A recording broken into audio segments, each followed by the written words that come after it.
Hukum gaji YouTuber. Ada yang haram, ada yang makruh, ada yang halal. Pertanyaan. Assalamualaikum warahmatullahi wabarakatuh. Bagaimanakah hukumnya para ustadz, kiai, dan para ulama yang rajin membuat konten video di YouTube dengan niat dan tujuan agar mendapat gaji atau bayaran atau penghasilan dari YouTube? Terima kasih atas jawabannya. Wassalamualaikum warahmatullahi wabarakatuh. Waalaikumsalam warahmatullahi wabarakatuh. Baik. Bismillah walhamdulillah. Wassalatu wassalamu ala rasulillah. Sayyidina wa maulana Muhammad ibn Abdillah. Wa ala alihi wa sahbihi wa mawalah. Wa la hawla wa la quwata illa billah amma ba'd. Saudaraku kaum muslimin wal muslimat rahimakumullah. Mengapa yang ditanyakan kok hanya para ustadz, kiai, dan para ulama saja? Apakah YouTube nggak boleh untuk menyebarkan ilmu-ilmu Islam? Apakah YouTube itu hanya ingin diisi dan diramaikan oleh konten-konten yang berbau negatif doang? Justru para ustadz, kiai, santri, dan para ulama harus ikut aktif mengisi dan meramaikan YouTube, agar ilmunya bisa dipelajari dan dimanfaatkan oleh orang-orang sedunia kapan saja. Oleh sebab itu, para ustadz, kiai, santri, dan para ulama harus ikut aktif dakwah di YouTube untuk mengimbangi konten-konten yang merusak moral, akidah, dan akhlak. Ini adalah pertanyaan yang sangat aneh bin ajaib jika yang bertanya adalah orang-orang Islam. Apakah ingin YouTube itu diisi dan diramaikan oleh konten-konten yang berbau porno, yang merusak moral, akidah, akhlak para generasi Islam ke depan? Apakah ingin YouTube itu diisi dan diramaikan oleh para misionaris Kristen maupun Katolik, atau orang-orang yang tidak benar akidahnya, yang merusak tatanan kehidupan berbangsa dan bernegara, atau orang-orang Islam yang garis keras, radikal, terorisme?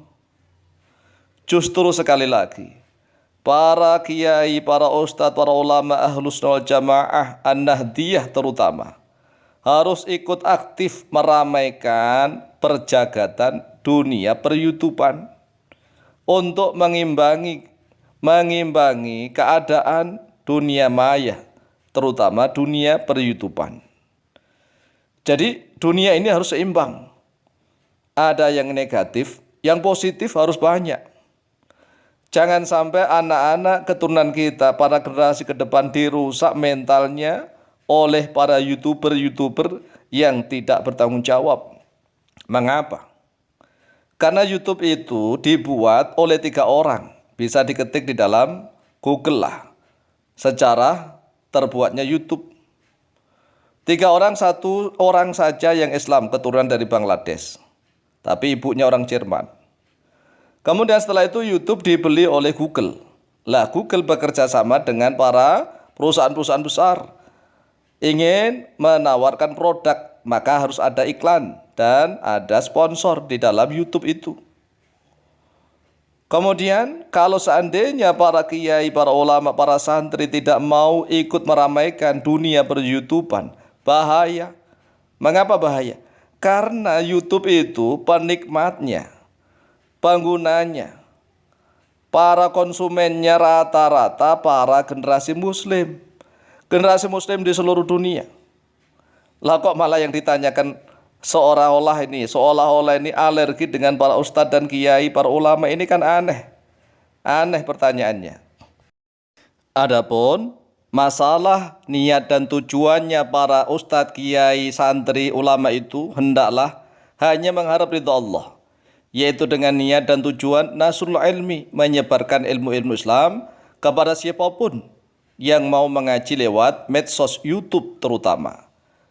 Kemudian ternyata video-video mereka lolos monetisasi YouTube dan mendapat upah atau gaji atau bayaran dari YouTube. Maka hukumnya halal, halalan thayyibah. Mengapa? Mengapa halal? karena sudah memenuhi syarat-syarat kerjasama dalam muamalah, yaitu akad ijarah, akad pengupahan. Dan konten-konten yang diupload juga ada manfaatnya yang positif bagi siapapun yang menontonnya, maka sah dan halal. Adapun masalah sponsor produk atau iklan yang bermacam-macam, maka itu bukan urusannya para YouTuber, karena mekanisme kerjasamanya adalah wewenang Google dan YouTube dengan pihak pengiklan. Akan tetapi para YouTuber diberi hak untuk memilih jenis iklan. Oleh sebab itu, pilihlah iklan-iklan yang tidak menawarkan produk-produk barang haram. Dan jika masih kesulitan memilih jenis iklan, maka tidak apa-apa. Karena seperti para ustadz yang ngisi pengajian di televisi. Apakah para ustadz, kiai, dan ulama yang ngaji atau ngisi di televisi itu mampu memilih jenis iklan? Tidak. Tidak. Sedangkan upah atau bisyarah mereka, para ustadz yang ngisi pengajian di televisi itu, ya berasal dari iklan juga. Jadi sama.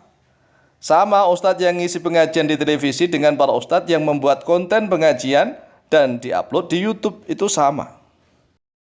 Semua YouTuber yang mendapat upah dari YouTube adalah akad ijarah. Akad ijarah adalah akad pengupahan atau akad upah. Dengan syarat perhitungan besar dan kecilnya upah sudah jelas. Sedangkan di YouTube itu sudah jelas sekali. Dan transparan dari pihak YouTube. Tidak ada unsur gharar, tidak ada unsur tipuan. Jadi lihat saja, semua kerjasama, pasal-pasalnya, bab-babnya sudah ada. Tinggal disetujui oleh si YouTuber dengan si pihak YouTube. Masalah haram atau makruh atau halalnya, masalah upah itu tergantung pada jenis konten yang diupload oleh sang pembuat konten atau oleh YouTuber sendiri. Jika kontennya berjenis hal-hal yang bersifat negatif, pornografi, merusak mental, akidah, dan akhlak, maka hukumnya bisa haram. Dan jika bersifat lagwun, walaibun, main-main, sendaguro, hal-hal yang sia-sia, maka hukumnya bisa makruh. Dan jika bersifat ilmu umum seperti ilmu pengetahuan iptek, sains and teknologi, tutorial-tutorial tentang mesin misalnya, pertanian, kemudian membuat mainan dan seterusnya, atau ilmu agama, maka sama semua ini upahnya halal. Halal karena berjenis ilmu, termasuk ilmu masak. Ilmu masak-masak itu juga ilmu. Ilmu memijat misalnya, tetapi yang bukan pornografi loh ya. Ilmu tentang bela diri misalnya, dan macam-macam lah. Atau zikir dan doa, itu sama. Maka upahnya halal. Hal itu sama dengan ijarah di dunia nyata. Wallahu a'lam.